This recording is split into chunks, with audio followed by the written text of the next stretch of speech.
So I've been hairdressing for a couple of years and always wanted to kind of make the move over to being a barber. Just really seeing stuff on Instagram, and I know it's kind of like a bit of a stereotype, but I really love the showroom guys. Like, they really kind of inspired me to go back to the tradition. Like, I've always kind of liked that traditional style, like, bit of class. I like that in London. So went and retrained at the London School of Barbering, and then just worked in a few little places, just looking for something big to give me an opportunity. That's how I ended up over here. So let me get this right, you basically started as a hairdresser, Yeah. got inspired by Scorum and literally enrolled into, is it a 9-week straight course at London School of Barbering? Yeah, so that's like the intensive course. It was really good to really kind of they push you to, it is dense, it's very quick, but you learn a lot. You have to go out and learn more. You're never going to be like the top barber, but you really do get foundations and you can make a lot from yourself from that. Okay, then. As I understand it, they actually find you a job placement. What kind of job placement did you get straight after coming out on the back end of qualifying at the London School of Barbering? They don't give you like a job placement, but they give you all of the kind of necessary tools, and they promote. They like have a website which has got job listings, and they'll kind of recommend you. Like, Stell, one of the head barbers there, kind of recommended me for Luke's barbershop and that sort of thing. But I was kind of looking to get abroad. Like, I've lived abroad before, and I just seen some really interesting stuff, and I thought it'd be great to kind of bring what I've learned across somewhere else after I've worked for a bit. Okay, so we're here in Hong Kong at Fox and the barbershop. Yeah. Tell me how you managed to get a job placement out here, because I came for immigration, so they'll give me the third degree, yet you seem happy as Larry, cutting away here in Hong Kong. Tell me how that all came around. So Paul and Sarah, the couple who own the shop, they were advertising for barbers around the world. That was actually through London School of Barbering that I found their advertisement, and I just applied for it, sent over my CV, and then we had a couple of Skype interviews. Then I did an actual cut over Skype as well, which is a little bit surreal. Oh, okay. But yeah, when you kind of like meet people that you get along with, and their idea for what they wanted to bring over really kind of matched what I wanted to do. You can kind of really, from what they described to me, you can come over here and really make something of yourself. So I wanted that opportunity to kind of show what I can do, and start with a lot of Hong Kong. There's not many barbers here. There's a lot of salons, but there's not a lot of barbers, and I think that's a real big difference. Okay, tell me a little bit how you go about the process, because it can't be so straightforward that you just turn up and start cutting. How have you managed to be able to work full time here in another country, Hong Kong? So I've got a 1-year working holiday visa that you can literally just apply for through the Chinese embassy.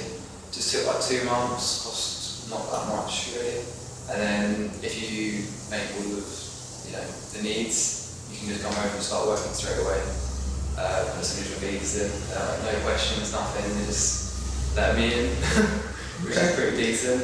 And what would be your direct message to maybe other guys of your age that meet the criteria with regards to coming to work, maybe at Fox and Barbers or in Hong Kong in general? What would be your advice to them?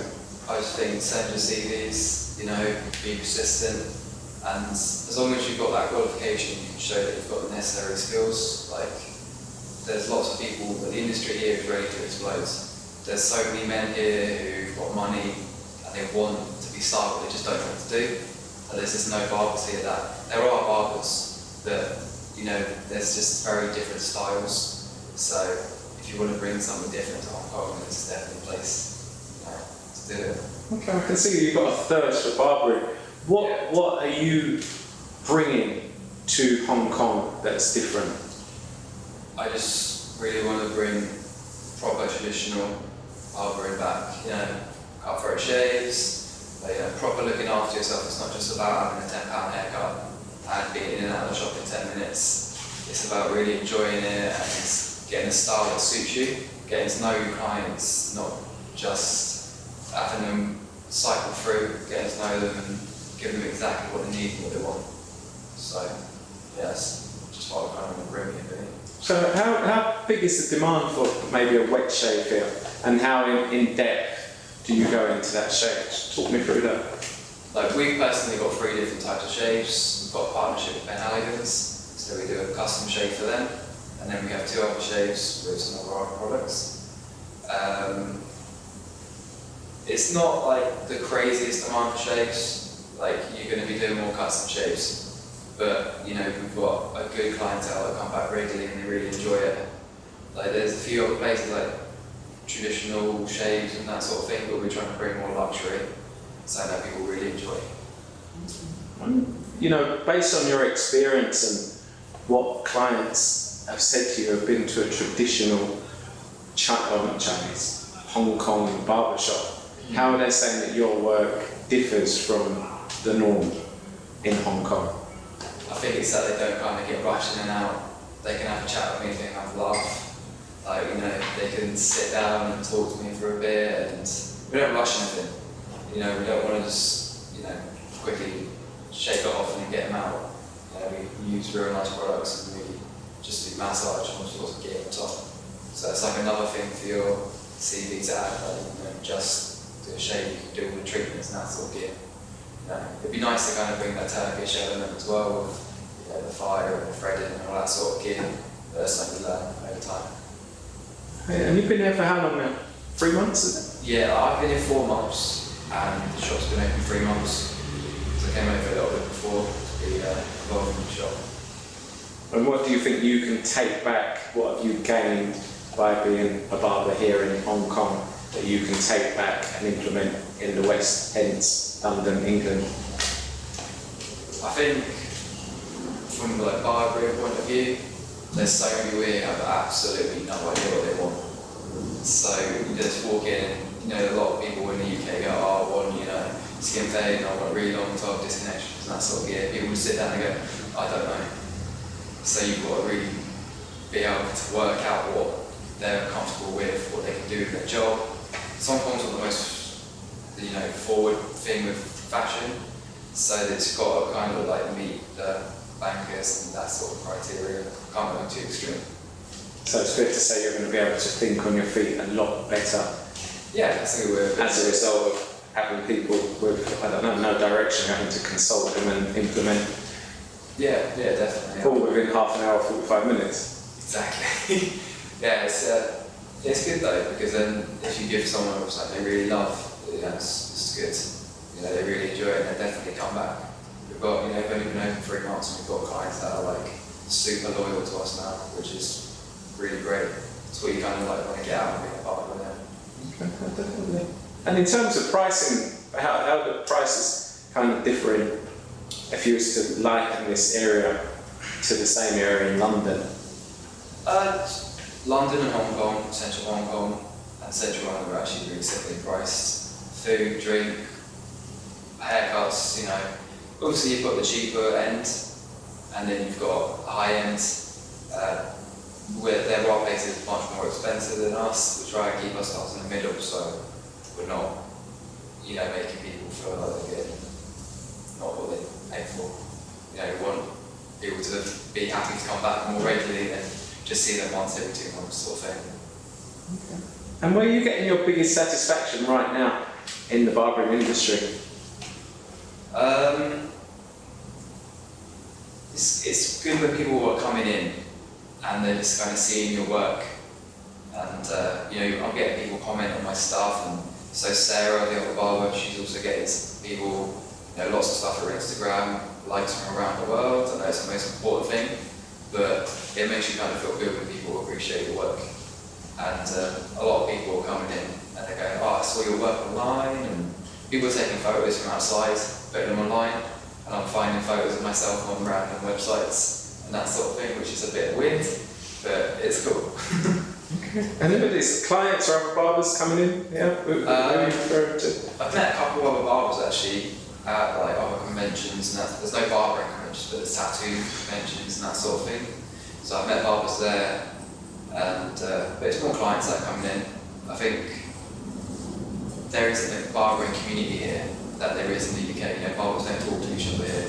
We kind of want to bring that over though, kind of get people working together and appreciate what you each do, not just show yourself off sort of thing. So, see what happens there.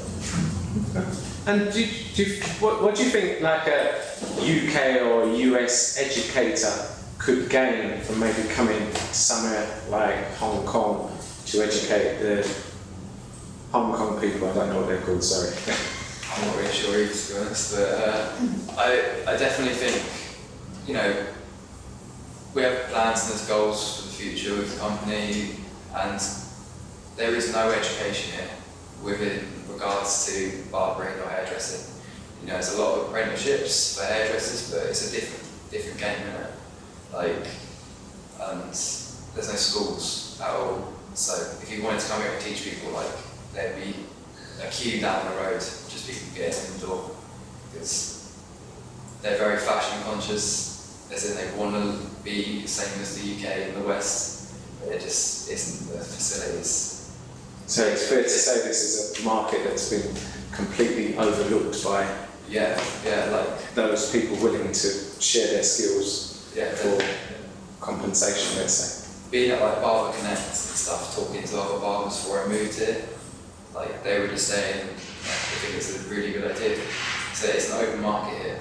So coming over and bringing your skills is definitely what people need. All right, Alfie, so tell me a little bit about your toolkit, because when I came in earlier on, you said that you felt when you first came here a little bit limited by the tools that are available to you. How are you working over here at the moment? To be honest, I'm struggling a little bit with getting my gear. Like, once my blades go blunt or something like that, I've got to order it from the UK. It takes just forever to get it, and it costs a fortune to get that stuff over here. So we definitely need some sort of shop, something that I've got to go to, like a hair salon, corner shop, to just get the simplest stuff. Like. But you know, I've got my converter and I've got my T-liners. I've brought my wall stuff. It's all English power here, so you can use anything British, but you still got to have that for the American gear, which I prefer. Okay, so what is your bread and butter hair clipper? I still use my wall clippers. I've got like 2 different pairs. I've got the 5-star, which is my main pair, and I can't remember the name of the other ones. They're like an old pair, which I just literally like picked up years ago.